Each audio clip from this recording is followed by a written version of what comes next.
Welcome, everyone, to the annual review workshop. I'm Jake Kahana. I'm one of the Caveday co-founders. This is my favorite time of year to look back on the last 365 days, see what went well, where we struggled, what held us back, and where we achieved great things, and how that can affect planning for the next year. For those that don't know, Caveday is an amazing virtual co-working community. We help people find focus on what matters, prioritize their time. And our mission is to improve your relationship to work. And that starts by thinking about using our time with more intention, planning, and thinking about prioritizing, again, what really matters to us. And so that's what we're all doing here. We do this every week, every month, every quarter, and now every year to think about our time with more intention, to figure out what's important to us, and to spend our time connecting to that thing. What we're doing today is essentially making a map, an abstract, a metaphoric map. We know that we're all going to climb a mountain this year. Again, metaphorically, we're going to do big things this year. And we know that we're going to struggle and have times where we feel less energy. And what we're doing is mapping out what's going to happen when we struggle, reminding ourselves what's important to us, reminding ourselves what are our values and our goals, so that we can prepare to climb better and endure the journey ahead. Today is just an hour to plan your year. It's going to go by very quick. And again, there will be a recording if you want to go back, but the structure is here if you want to spend more time on your own. Overview of what we're going to do today. 4 steps. We're going to review the year, like collect all the data. We're going to then analyze it. What went well, what didn't go well, how does that turn into a plan? Step 3 is to dream, to sort of have this like abstract, sort of blurry vision of the year. And then the final step is to refine that into a more defined set of goals and intentions. So here's what we're going to do. We're going to go to this site, caveday.org/yearly, and that will guide you. See if I can put that in the chat. That will guide you with the right questions and step-by-step of what we're going to be doing in the next hour. It'll keep us on track to get things done. So what I'm going to do is, if you have trouble accessing that, let me know. But I'm going to put 10 minutes on the clock. And the first step is to review, to basically collect all the data from your year, which means opening up your calendar, old notebooks, photo apps, whatever you need to sort of review what happened this year, and to make 2 columns, a list of wins and a list of challenges, essentially what went well and what could have gone better. And we're going to do that for the next 10 minutes. All right, I'm going to set the timer. And what we do in the cave is find focus. We do little rituals. So we're going to kick off this little workshop with a thunderclap. We rub our hands together, take a deep breath, and just remind yourself, you're here. You're doing the work. This is important stuff. All right, jumping in, full focus, 10 minutes to review your year in 3, 2, 1.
and start to wrap up this first section.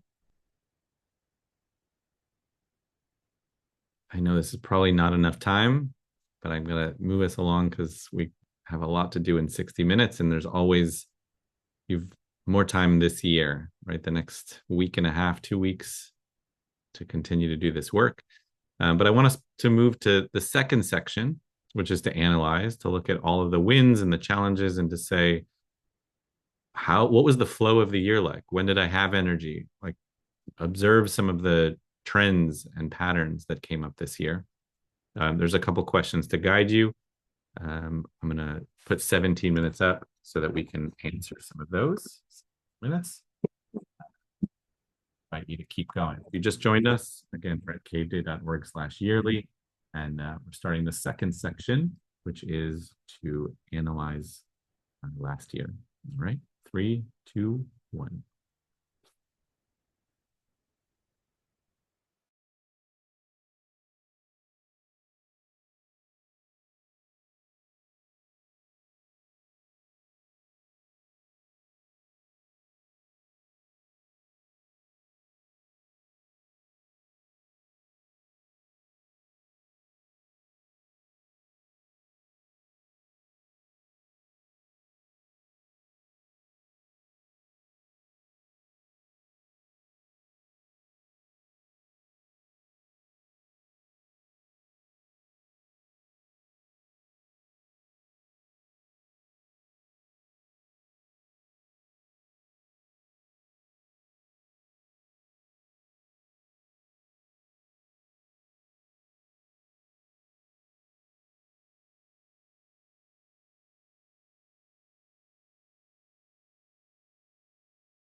Okay, we're getting to the end of part two. Hopefully that felt a little more expansive, a little more open for you to think about uh, how to analyze the data from last year. And we're going to kind of take that momentum into part three. So, part three is about dreaming. It's about taking what we know about last year, thinking about like, what did we like? Where was our energy? What gave us momentum? And thinking about how that translates into sort of even sort of a rough picture, a dream, a blurry vision of the year. Um, and as we move in, this is sort of the phase where most of us have a little bit of control over our time. We're part of Caveday because we feel like we need some structure to an otherwise loose work day, work week, work style. And part of doing this work is zooming out, is being your own manager and saying, what I'm doing today is building this map and defining the path ahead. And part of that is to build in things that if you were your own manager, if you're a manager of someone else, you're thinking about sort of what's going to help motivate you as a person or your team, what's going to help sort of support them when things get hard, what's going to be a reward or a rest that's built into your system of work and not just goal, goal, goal, push, push, push, but we're thinking about improving our relationship to work, which is as a manager of ourselves, thinking about building in systems of rest and reward and motivation and support, not just sort of blind ambition and hustle. So we're going to move into the next section where we're building this blurry picture of the year. And again, 17 minutes to answer some of those questions. Feel free if you come up with your own questions to share those. But some good thinking about a word, a phrase, a thesis, questions that might help guide your year. All right, jumping into part three, which is dream. 3, 2, 1.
Right, cave dwellers. That gets us to the end of our third section. Again, I told you this is going to go fast. Take the time that you need, either beyond today's workshop or stay late, whatever you need to do. I just want to make sure we're continuing to go. I got some interesting questions in the chat about the questions, um, about some general things, and I think my approach, especially to this third section where we're dreaming and sort of mapping out the year, is that not everyone has one way of looking at the year. I've done this.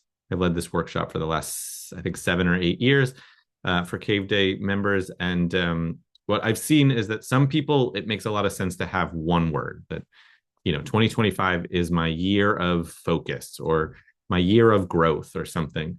And some people want a 3 word thesis, the do more exciting, or, grow with confidence or whatever. The 3 words make sense. And some people want a question.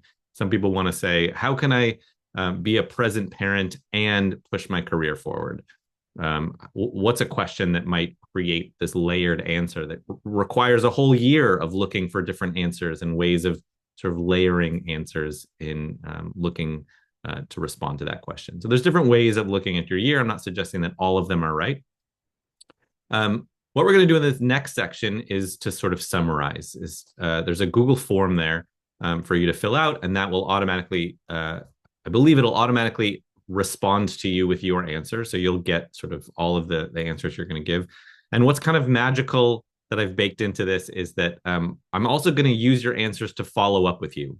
I've created automations that 2 months from now, and then 3 months after that, and then 3 months after that, we're going to email you and remind you like, hey, this was your goal for the year. This was the most important thing. And you can respond to those if you want. They're automated emails out, but I get the responses if you want to respond to those, and I'll remind you of those in the email, and you'll forget about it. And then in June, you'll get a funny email from me with your answers. One last piece before we go into that last section is I have a philosophy on travel that I think applies here, which I call the swerve, which is essentially let's say we're all going to Paris, over the break. My approach is that we're going to do lots of research. We're going to have spreadsheets and maps and all of the things. And then when we get there, we want to feel what we're in the mood for. We want to underplan, meaning, today we're just going to do the Eiffel Tower, or today we're just going to do the Louvre. And if we decide, what, it's a beautiful day, I actually want to go walk in the garden, that we're allowed to change our minds. We're allowed to swerve because we had a plan, and we can always come back to the plan. And so when we're thinking about defining the year ahead, I think that that's an appropriate analogy, in that, like, you're going to set a direction. You're going to say, I want to do this year. But then when you're in the moment, when you're doing the thing, you're going to show up next year, and March is going to roll along, and you'll be like, I know I said I wanted to write a book, but I'm just not feeling it right now. That you're allowed to swerve. You're allowed to change your path. You're allowed to go chase something that feels more interesting in the moment. And if it's not worth your time, you're always welcome to come back to the path that you chose and defined, and edit it and change. You're not stuck to your plan. So with that, I'm going to put 10 more minutes. Our last 10 minutes, actually, we don't even have 10 minutes. I'm going to put 7 minutes to get to this last section, to fill out your answers and define the year ahead. Thanks for joining. I'm going to get us going in 3, 2, 1.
All right, friends, we've hit 1 hour into the workshop. I know that was probably rushed, but hopefully you at least submitted or will come back to submit that form later so that you can be reminded throughout the year of what you spent time today to carve out and feel more in control of your time. This is something we do every year. And like I said, we do quarterly reviews, monthly reviews, and weekly planning as members. If you're interested in changing your relationship to work and coming to focus with us, we have an end of the year offer. Caveday.org/try will give you our best, cheapest option right now. So check that out. And thanks so much for joining. This is really important. We've seen it every year, and again, every month, every quarter, every week, that the people who carve out time to zoom out, plan their time with more intention, feel more in control, feel more resilient, feel like they're able to endure the road ahead. So thanks so much, and happy end of your year, everyone. Stay focused out there. Great to see you today.